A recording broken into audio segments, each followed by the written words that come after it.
We have 5 seconds from being there.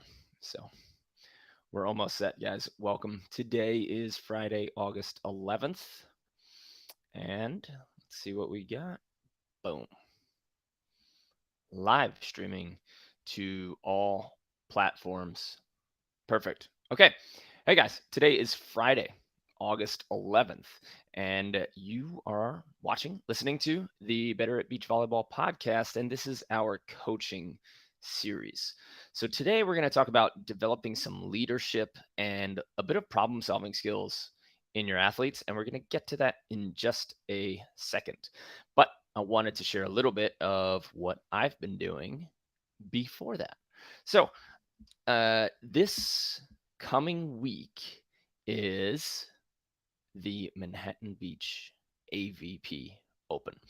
And pretty exciting. It'll be the first one that I haven't competed in 15 years, something like that.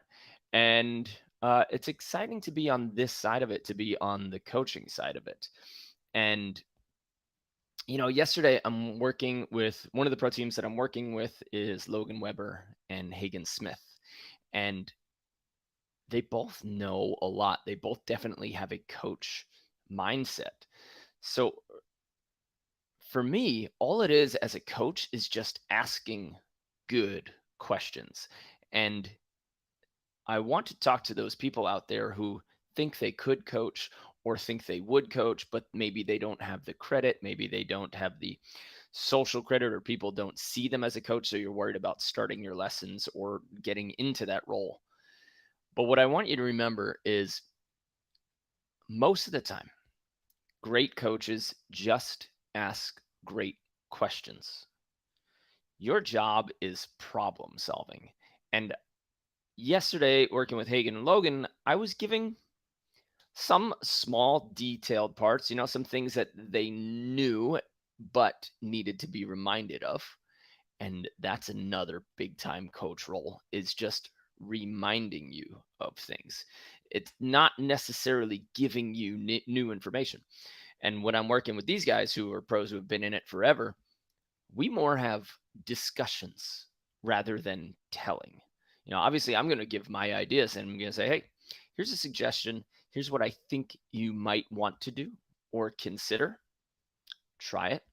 Let me know if it feels good, or let me know if it rings true for you, because it's not always easy to get your athletes on the same page if you're trying something completely different than they've ever tried before. And we're not doing that here this week and the next week because there's not enough time for us to implement new systems. So it's another little warning for coaches out there. If you think that you're going to, like Ted Lasso, redesign something and try something completely new that you've never done before, and you're trying to install that in like a week or 2 weeks going into a major tournament, this is not a good idea. Try the amount of focus it takes to completely change your offensive system or your defensive system.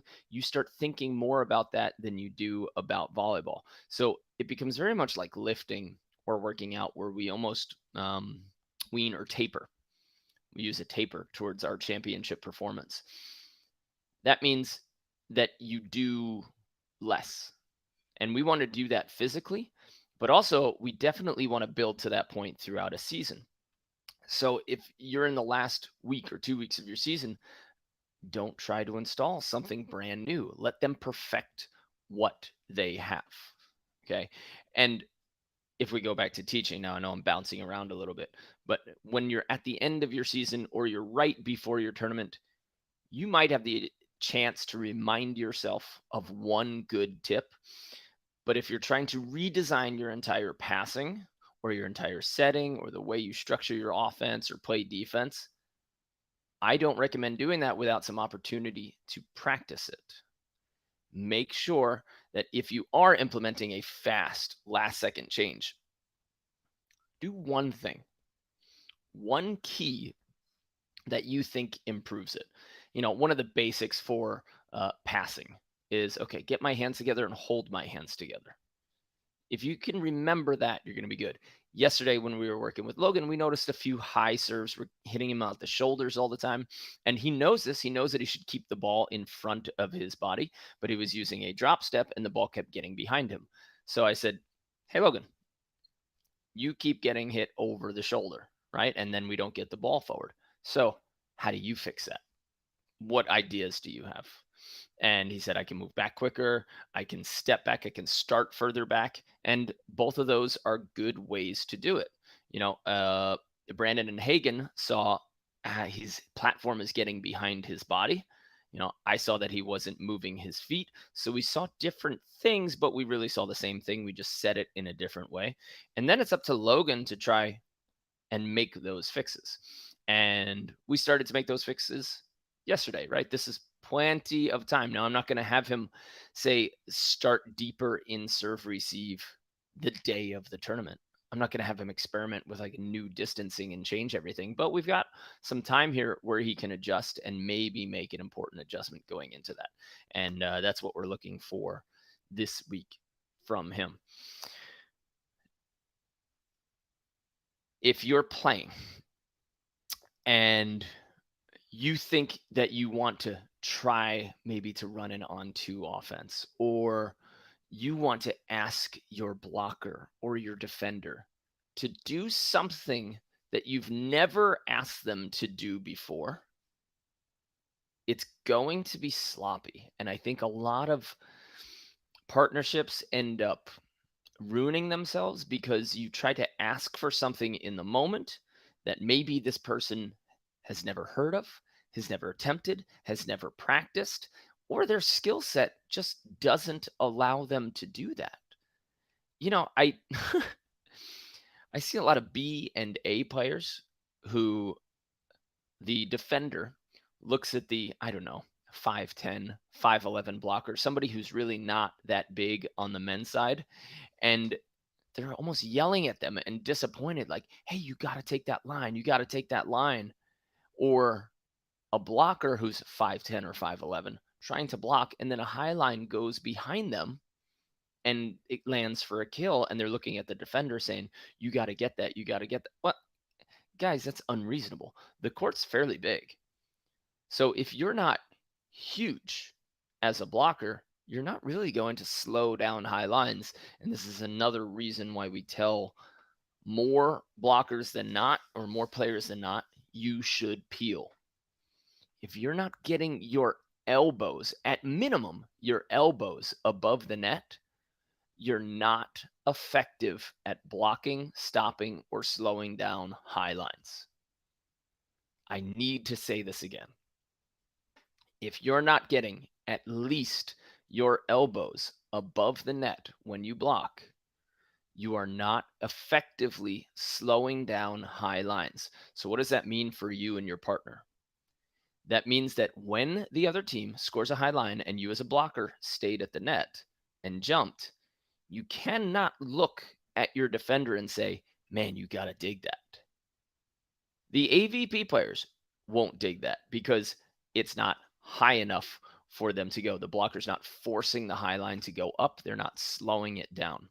So I want you guys to find some grace with your defenders if you're choosing to stay at the net and this defender is running around, because if you're blocking and you've only increased the size of the obstacle by maybe 6 inches, it's not effective enough to slow things down. So you're being too tough on your defenders.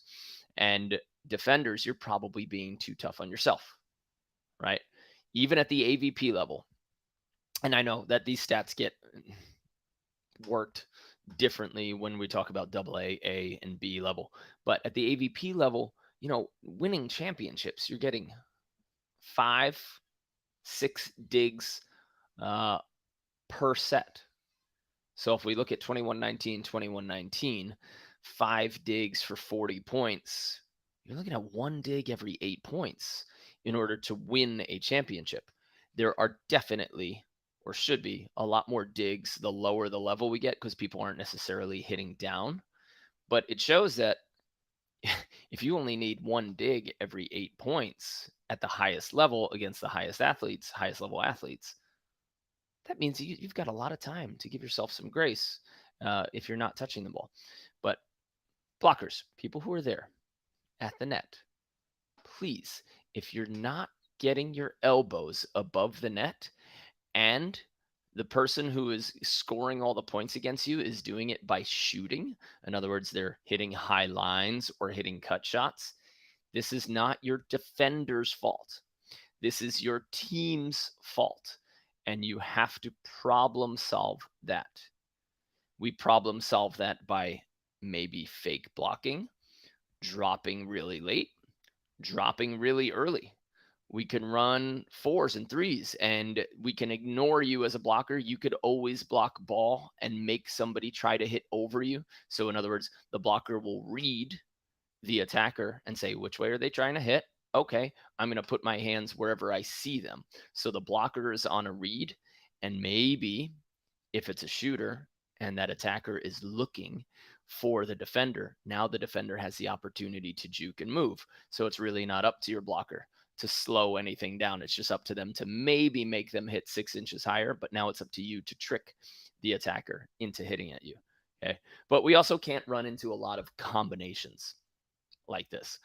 And what I mean by that is if you tell your blocker to block one, and then you're, in other words, block line, and then you're just sitting in the middle and then you dart out to get into your defensive pocket. Well, you didn't run a true one. You just had your blocker block line, but that's not a true team one. A team one is seeing a defender in the cross in the diagonal and just being there. Team one is also at the same time leaving your blocker in that line. There shouldn't be confusion about this. When I'm looking at the athletes that we're coaching on our online program, by the way, if you want to get coaching and video analysis and get your technique fix and all of our workout programs, check out betteratbeach.com/coaching.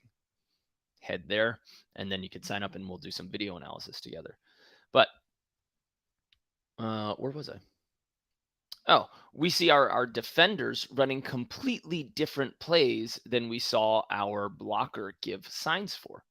So we'll see our blocker run a 2. In other words, they're blocking cross. But then the defender is running from the diagonal to the line. So that defender ran a 4 and my blocker ran a 2. We're not going to get quality information if we don't set parameters around what defense we're trying to run. Because when we run a defense, we're trying to collect information at the same time that we're trying to stop the offense. Okay. And if you're moving too many things, in other words, your blocker is not truly blocking line or your defender is really not defending true diagonal, you're not going to collect good information because you won't know why a hitter hit a certain ball.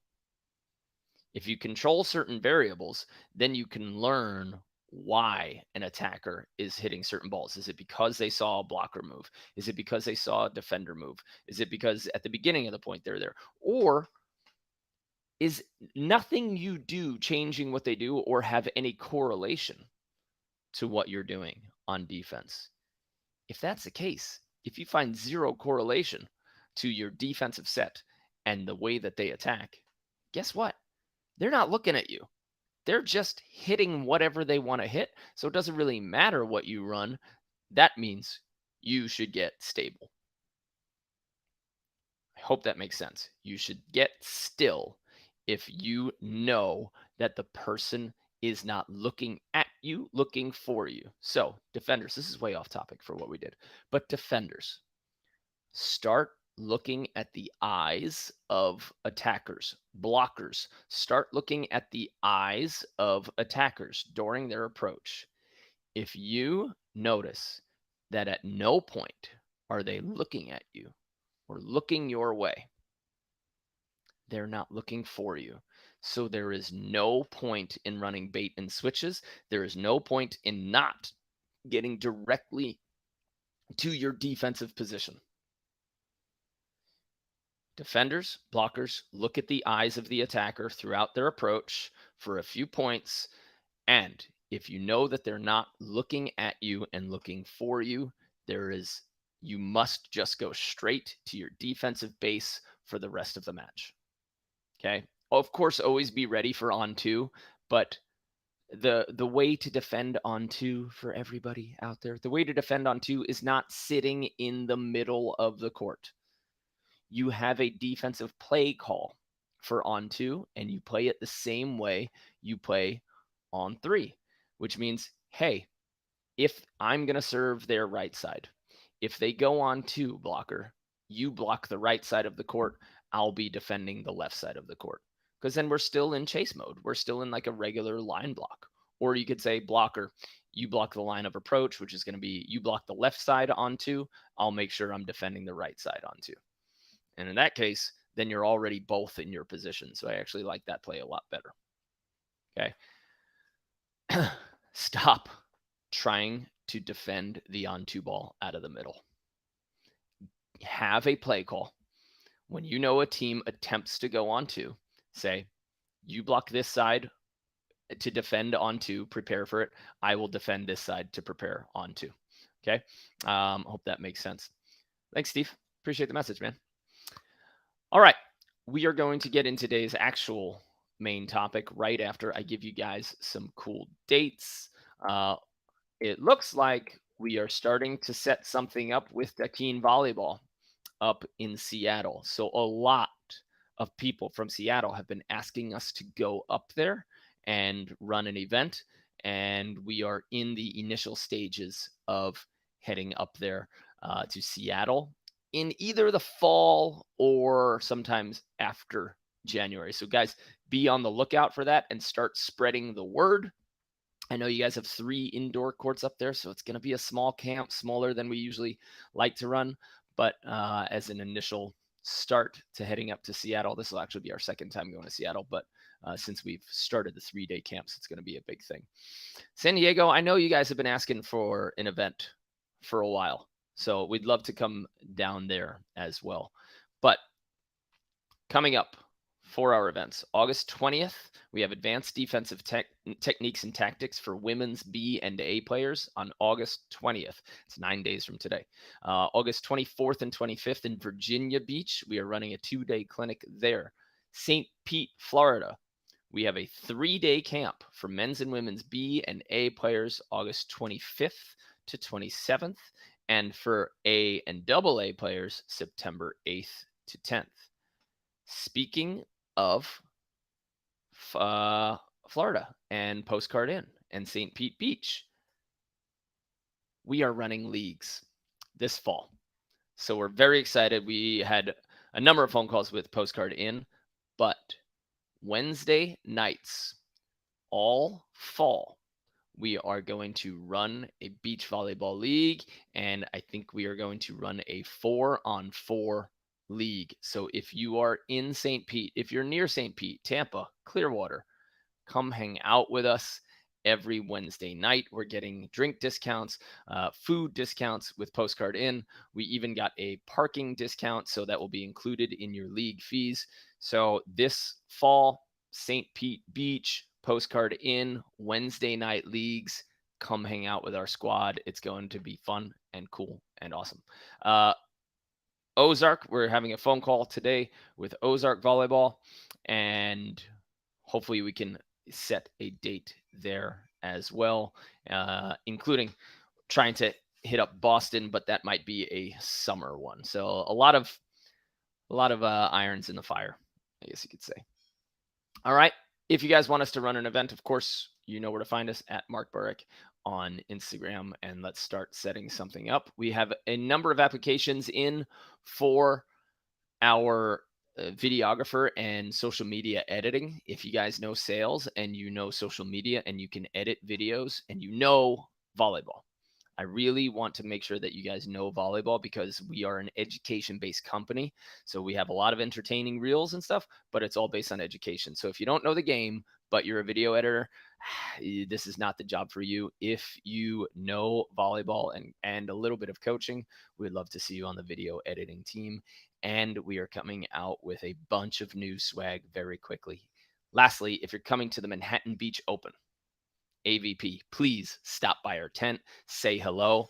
I will be coaching two different teams at the Manhattan Beach Open, so I will be very busy during that time. But Matt Hazel should maybe be at our tent, and we will be selling our new hats, our new shirts, and we just really want to say hi to you. That's actually the whole reason for us running the tent. It's not necessarily for us to get sales, it's just for us to say hi and be there and have a place for us to congregate. Okay, let's get to the meat of this. And here we go. Guys, in this chapter of the course, we are talking about teaching leadership skills and decision making in our athletes as coaches. As a coach, I believe, under my philosophy, it's very important that we create problem solvers. So, this is for anybody who is a leader, anybody who is an employer, anybody who is looking for elevation of their program anywhere. You have to create more leaders. You have to create better leaders. You have to create problem solvers. I loved sitting with my brother and his wife, my brother and my sister-in-law yesterday. They've got two amazing daughters, and they repeated this twice. They said with their children, "We are not raising kids. We are raising adults." In other words, we're not teaching you to be children. We're teaching you how to become good adults, which means you need to be equipped with decision making. You have to be able to take in information and make sound decisions on it. So if you just give them the answer all of the time as a coach, and you're not asking them to use critical problem solving or critical thinking skills, you're doing them a disservice for the future. You're doing them a disservice for the future of them as an athlete. And you're actually not growing the sport as well as you could. When we coach, we might be creating future coaches. If an athlete graduates from your program, if an employee graduates from your company, and they don't know how to lead or control a program or a practice or a drill, I believe you've done them a disservice. We want to create leaders. We want to put problems in their hands and say, this is your team as well. I mean, as well, this is your team. So, what are you going to do? How are you going to help it? When we're talking about individual skills, you want to give them, when we're talking about physical skills, yes, no, maybe. So, you give them the key, one key, and then for a solid practice, I'm not talking about for one repetition, I'm talking about for a full practice. All you have to ask is yes, no, I don't know. Yes, no, I don't know. So when we talk about getting your hands up early for setting, okay, and you're trying to teach your athletes that, you shouldn't say, hey, you didn't get your hands up. You should say, did you get your hands up? Yes, no, I don't know. Okay. When we talk about, squatting deep maybe for jumping or using a quick squat for blocking, we could talk about either one. Both of them are valid techniques, but the awareness that the athlete has to have of themselves and of what you're trying to teach them has to exist. So, as coaches, yes, no, and maybe should be your favorite line because you need to teach, you need to give them some solutions, some good ideas. You also need to give them the problems. Okay. And you can say, what other ways do we have of saying this? And I love doing that when we're working with our adult athletes and especially with our pros. I will talk because I want some coaching tools myself. So I'll give them, when we're building our platform, I'll say paper, paper, stapler, stapler, pancake, pancake, sausage, sausage, right? And then I say, does anybody else have a great way of saying this? What other ways have you heard? How can you teach this? Okay. Sometimes we get a cool new tool, but it makes them think about how they would start teaching it, which means you're finally starting to grow the sport because if you don't grow teachers out of your teaching program, if you don't grow coaches out of your coaching program, if you're only raising people who get fed information and get told, then you're raising or creating followers, people who take orders. And if that is your coaching philosophy, okay, maybe that works. Just remember, you're not necessarily preparing them for the next stage. And most of our final stage, if you look at the whole life of a volleyball player, your life the life cycle of a volleyball player, hopefully it ends in coach or organizer. Most we end in athlete and then we say goodbye, excuse me, to the sport. But a lot of us have the pleasure and the honor of becoming coaches and organizers. And if you didn't learn that problem solving skill set early, then it's going to hurt you. So, coaches, make sure that you are creating problem solvers. And I'll give you a few ideas. One of them is definitely the yes, no, maybe question. Ask that on a regular basis so that your players, when they get into a tournament, they can actually solve their own problems. When I'm coaching the adults, I say, hey guys, I know you're at a 7-day camp, but next week I'm not going to be here. So I need to give you guys the tools to make sure that you're improving, to make sure that you know when you did something right or you did something wrong. If I don't give you those tools as a coach, then I am, I'm just a crutch, and you will have to lean on me during that time, and you won't have anything to lean on when I exit. Okay.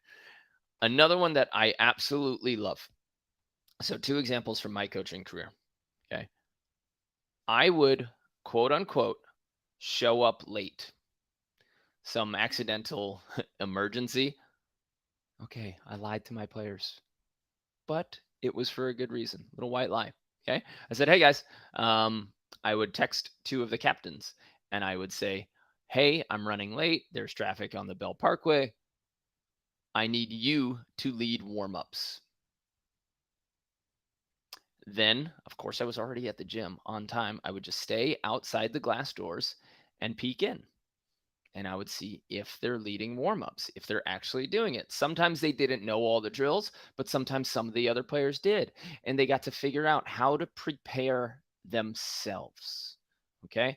If you can teach your athletes to prepare themselves, then this is important. And you can give them different responsibilities, right? For me, I had two girls that I made sure, hey, I texted, can you run them through warm-ups and can you take them through tens? Two drills that we know that we've done on a regular basis. This starts saying, hey, it's not up to coach to start our practice. Practice starts when practice starts, and this is training time. We're not just training or practicing because coach is here. We're training or practicing because this is what we have to do in order to be successful. So again, we're creating independent problem solvers by giving responsibility to athletes. Okay. Same thing if you have a coaching staff, you should definitely be putting one or two or all of those staff. You should be giving them responsibilities for a program that they're in charge of. Okay. Same thing with employees, especially if you're trying to upgrade yourself in your business. If you find yourself doing the same task over and over and over, by the second or third time you do that task, you should find a way to say, is there anyone on my team that could handle this so that somebody else knows how to do it so that I'm not the bottleneck in my team, right? Imagine your team couldn't practice without you and you just couldn't show up to practice. You got into, I don't know, car trouble or something. Is your team just going to lose those 2 hours? Or are they going to be able to create their own drills? Do they know the structure of your practice? And this goes back to what we've talked about before, creating your coaching binder, creating your team binder, and everything that comes with it. How is a structured practice? How do we practice? If they haven't read that, if they don't have that in their athlete handbook that you created for them, how are they going to know what to do if you're not there? Imagine you get stuck and they're at a tournament and now it's just parent and kids. The kids have to be able to tell the parent, hey, this is what we have to do. This is what it is. But if you're not preparing them for that, well, they won't be prepared. Okay. Another thing that I did, which I really loved with my pro team in Sweden, I prepared them way in advance, but I gave them the schedule of the practices that they would lead. And then, of course, I reminded them. So I said, we had to work on some stuff, and I made sure that the general direction of practice was set. But I said, you are in charge of practice for the first hour. That means you decide when we warm up, how we warm up. You decide on the drills, whether you're going to run the drills that we normally do or some of your own. You decide on the competition and the scoring system and the timing of it. You tell us when one drill stops and starts. A lot of them get really awkward at first, but what a lesson in life to be able to actually, now we're talking about presentation. So, especially if you're coaching juniors, all right, hey, this is your first in person presentation where you have to be in front of 12, 14 people. And now you run the show. This is a great education. And I know that it can be risky for some of you to give up one practice or half of one practice. But let's think about the big picture. Let's think about the ability to create leaders and to create good citizens and people and give them experiences other than just being told what to do. Okay. If you're running sort of a business set like we have, where we have people coming into class, here's a couple of ideas. Okay. Because it's a class setting and not necessarily a team setting. You can ask if anybody wants to lead a part of a practice. And then you could run some experimental classes. I know that you're going to give up an hour, maybe two, but maybe you can have one session where you say, hey, players, this class is free. Anybody who's interested in coaching, I'm going to give you a little bit of a seminar and we're going to run through your drills. Your job is to come up with 20 minutes of practice. We'll see what happens, we'll see where it goes, and I'll critique you on rotations, reps per minute, any sort of feedback that you're giving. If you are running a company, this might give you a little head start into this person could be an excellent coach. But if you're only telling, telling, and you're never listening, absorbing, asking questions of the people around you, of the people on your team, number one, you're not learning. Number two, you're not learning about them, which means you can't be involved in their life and you don't know how to steer your decisions, because all great coaches, all great leaders know the inside workings of their players, of their teams, of their customers, so that they can solve problems for them and help them solve their own problems. Okay. Find a way to get some of your players to take leadership roles. One other way that I love that Gracie Jiu Jitsu does this really well is they say, anybody who has taken this class before, after doing the introduction, they say, anyone who has taken this class before, please step away from the wall. Turn around and pick somebody who has not taken this class before. They create a almost teacher-student relationship, so they know that somebody is helping somebody else. So if you guys get new people on your teams as well, don't just say partner up. See if you can partner veterans or people who know the skills well with some of the people who need help. That'll introduce people to your community. It'll make them understand that their job is to help each other, not just listen to you. And you will grow and develop leaders for the future, which will pay off when you can't be there, when they need to make tough decisions in their life, when they need to share the game and grow the sport with somebody else or the next generation down the road. So I want to end on that. Just a reminder that we are in this hopefully being full citizens of volleyball, of our sport, of our company, and we're trying to actually help grow the sport. And one of the ways to do that is by creating leaders. One of the ways to do that is by asking questions instead of just always telling. So next practice, you guys go into coach. Next time you go in to be a leader in your company or an employer, are you asking more questions than telling what to do? let's try to bump up the number of questions we ask and see if we can tell less so that we develop critical thinking skills and the ability to solve problems. Okay. Thank you guys for being here today. Really appreciate your time. Send me any messages you want. Hit me up in the Facebook group. And that's it from me, Mark at Bitter at Beach Volleyball. I'll see you on the sand.